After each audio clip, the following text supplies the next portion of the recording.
I will speak about the Mexican elections, and there is an evident concern about foreign interference in electoral process in Europe and the US. But we should also ask if the same happens in Latin America, and more specifically in Mexico. The question is appropriate in relation to the Latin American electoral cycle. 14 presidential elections will be held between October 2017 and December 2019.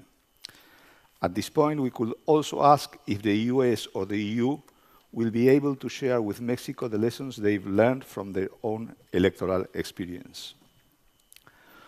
On July the 1st, the Mexicans will elect a president, renew both chambers of Congress, change 9 of the 32 governors, and thousands of local authorities. But only 3 presidential candidates from 4 stand any real chances. First of all, Andrés Manuel López Obrador, known popularly as AMLO, standing with a leftist party of his own making, Morena, and running in coalition with an evangelical and far-right political party, Social Encounter. Secondly, Ricardo Anaya, a right-wing candidate who represents a heterogeneous coalition led by the National Action Party, the PAN. And finally, José Antonio Meade, the candidate of the ruling Institutional Revolutionary Party, PRI. AMLO is campaigning on an anti-establishment platform, although he has offered to respect macroeconomic equilibriums and said his social program will be financed mostly via a thorough revision of the existing spending structure. Last Friday, he made peace with the most prominent Mexican entrepreneurs who oppose him firmly. AMLO is now currently leading the polls.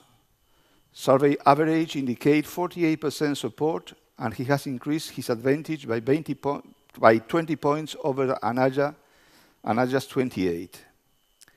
Meade continues in third place at 20%. According to the Spanish daily El País, López Obrador has 92% chances of being elected. Considering the prospect of him winning, many are now wondering about his future government. Will it have a populist, almost Bolivarian character? Will it revert many of the reforms promoted by Peña Nieto, the current president? Or will the López Obrador of 2018 be very different from the candidate of 2006 and 2012? And finally, how could the Trump factor affect AMLO's reformist preferences? Before attempting to answer the question about Russian interference, I would like to make a point about Latin American election history, its democratic development, and how citizenship has been built up. Most of the continent gained its independence from Spain in the early 19th century and immediately adopted voting systems. Elections were the main mechanism for choosing authorities. Obviously, not all the people were enfranchised. Similarly to the US and a few European countries where part of the population had voting rights. Practically from the beginning, there were also complaints about election fraud, as in all the few countries where voting was part of the governing process. In the same way, from the very beginning, politicians frequently lied and manipulated the truth. The authors of this comment highlight the fact that Latin America has a long electoral tradition. In Mexico in the 1960s and 70s, elections were the norm instead of Latin America's military dictatorships. The country, however, had other problems. One of the consequences of the Mexican Revolution was a legacy of a hegemonic party system that remained in place for practically 70 years, which in its final phase was dominated by the PRI. This led Mario Vargas Llosa to define it as the perfect dictatorship.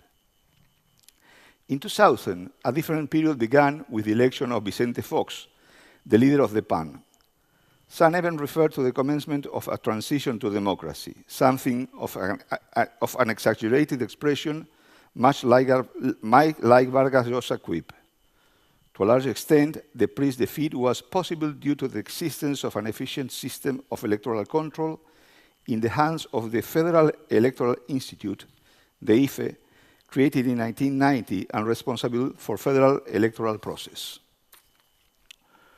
Within a short time, the IFE acquired a reputation for seriousness, and its work gave elections an image of transparency and efficient management that had been totally lacking until then. AMLO's defeat in 2012, under many allegations of fraud, led to some criticism of the IFE and to the creation of a new national authority following the 2014 constitutional reform. This was the National Electoral Institute, INE, whose prime object is to standardize the rules governing how federal and local electoral processes are organized and to guarantee a high level of democratic quality. The change from the IFE to the INE also involved changes in the fight against electoral delinquency. Thus, the Electoral Court is a body entrusted with judging certain electoral offenses and not the IFE as previously. The competencies of the jurisdictional and administrative authorities are now better defined, and the INE's work can therefore focus on organizing electoral process. In any case, confidence in the INE is high compared with other political institutions.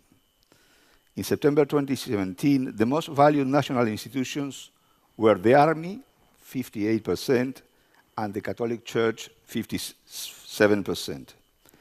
The INE had a 35% approval rating and scored better than the Supreme Court, Attorney General, trade unions, Electoral Tribunal, and the Presidency itself.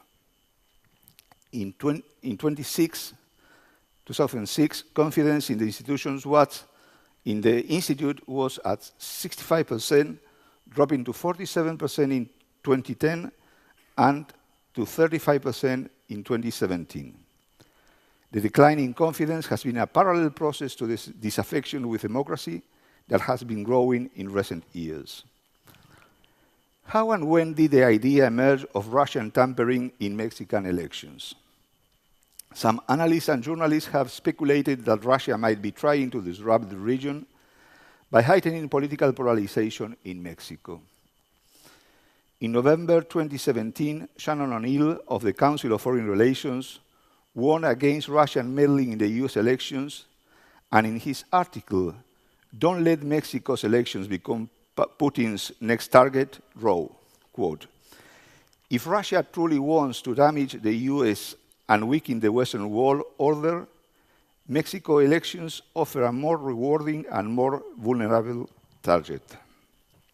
A month later, General McMaster, Trump's former national security advisor, confirmed O'Neill's warning.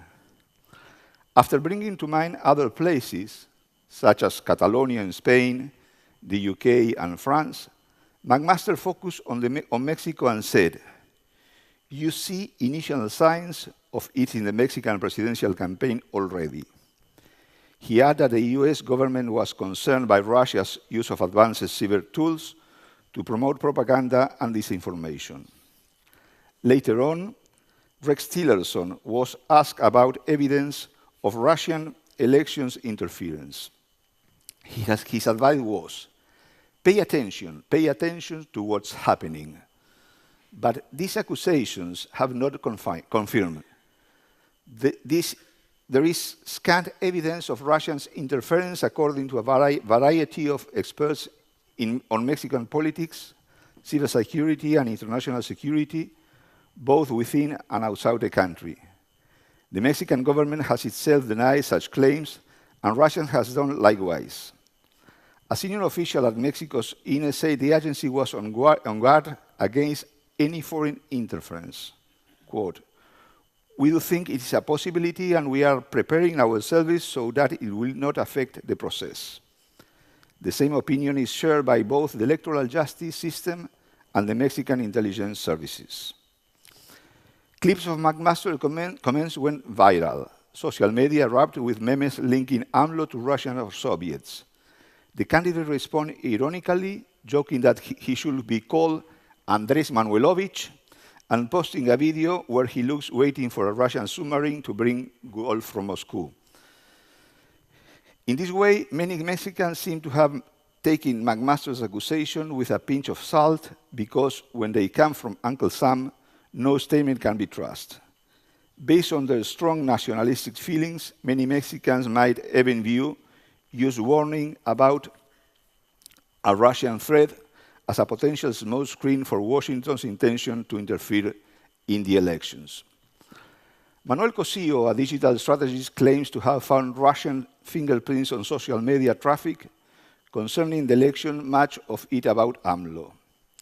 He found that 4.8 million items about AMLO had been posted on social media and news websites in the past month by users outside Mexico. Around 63% were associated with Russia and 20% with Ukraine. Similar searches for the other two candidates reveal the most of the foreign activities was from the US, with only 4% from Russia. Other digital consultants running different programs said they had found no such evidence of elections-related activity from Russia. AMLO is seen by some analysts as the Kremlin favorite, given the positive coverage he has received from Sputnik and RT. The Washington Post noted that RT had started giving vast amount of time to AMLO, main English language spokesman, and pointed out that the candidate said that spokesman's wife will join his cabinet if he wins. He quickly denied being a spokesman for AMLO and denounced the notion of Russian intervention in the election as fabricated fake news and pure fantasy. Regardless of who benefits from claiming there is a close connection, the spokesman links to RT and the AMLO's inner circle seem to be the only pieces of public evidence for any allegations about Russian support for the candidate. Other analysts argue that after the propaganda phase, a hypothetical effort to interfere might include a cyber-hacking operation to sway Mexican elections in favor of one of the candidates or to cast doubt on the whole process. The INE is well respected, but according to an internal report cited by El Universal, a Mexican daily, the country's new electronic voting system allowing Mexicans to cast their ballots online from overseas may be vulnerable to outside manipulation of voting results. But actually, Mexicans living abroad must vote by postmail. Moreover, the report revealed that entities located in Russia are among the most frequent visitors to the site, despite the fact that there are few Mexican citizens residing there. The Institute has requested international assistance with observation missions to enhance the legitimacy of the results and is trying to work with Facebook, Twitter, and YouTube to hamper the spread of fake news online. The Mexican authorities have also requested international assistance with electoral monitoring. AMLO's political rivals have long worked to depict him as a lefty populist in the style of Hugo Chavez and as a danger to democracy and stability. Rumors about Russia have begun to meld with such attacks. In any case, the discussion is more academic and based on assumptions rather than on actual evidence. What is true is that in Mexico, all political parties use social networks, including WhatsApp, for their own benefit and to discredit their rivals. Trolls, bots, and fake news are the order of the day, but they are not manipulated by foreigners or from abroad, but by national agents. What political parties and candidates do in the social media will be decisive. In the last presidential election, the ruling PAN faced accusations that it employed a legion of trolls. Since then, Mexico's online audience has almost doubled to around 71.3 million internet users, up from 40.9 million in 2012. At the same time, the campaigns have become more adept at designing online strategies.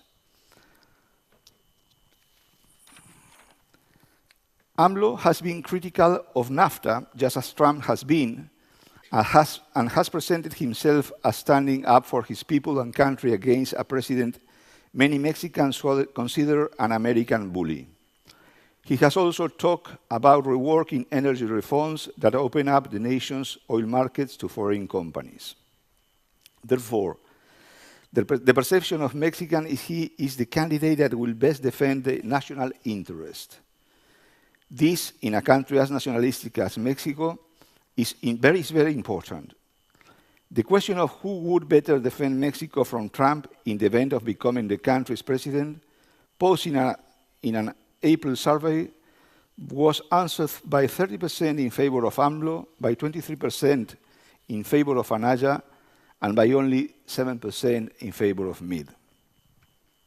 Russia has had a long but a superficial relationship with Mexico, and the two countries have not developed strong commercial or cultural ties. It is not obvious how AMLO's success would necessarily advance Russian goals in Mexico, if such goals were indeed to exist. For the full year 2016, Russia and Mexico had traded $1.7 billion. That is roughly equal to the value of goods that cross the US-Mexican border every 31 hours. With such a minuscule commercial relationship, there is little opportunity for bribes or payoffs. And for corrupt Russian elites, Mexico is not a growth market.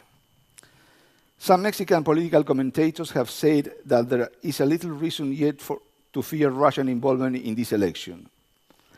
The point is that Washington hasn't provided any solid proof for this. So far, it's just a speculation. Apart from simple sowing confusion, it's not immediately obvious what the Russians' fake news endgame in Mexico might be. Although an AMLO victory, assuming the Russians won, is likely to complicate US-Mexico relations, but it will not be a strategic setback. Finally, the highest electoral tribunal in Mexico, the superior chamber of the Electoral Court of the Federal Judicial Branch, is currently not evaluating any cases regarding the meddling of foreign powers such as Russia in the electoral process. However, there remains an important question. What would happen in Mexico if the government and the intelligence agency were to detect undue foreign meddling in the elections? But for the moment, that is far from being the case. Thank you.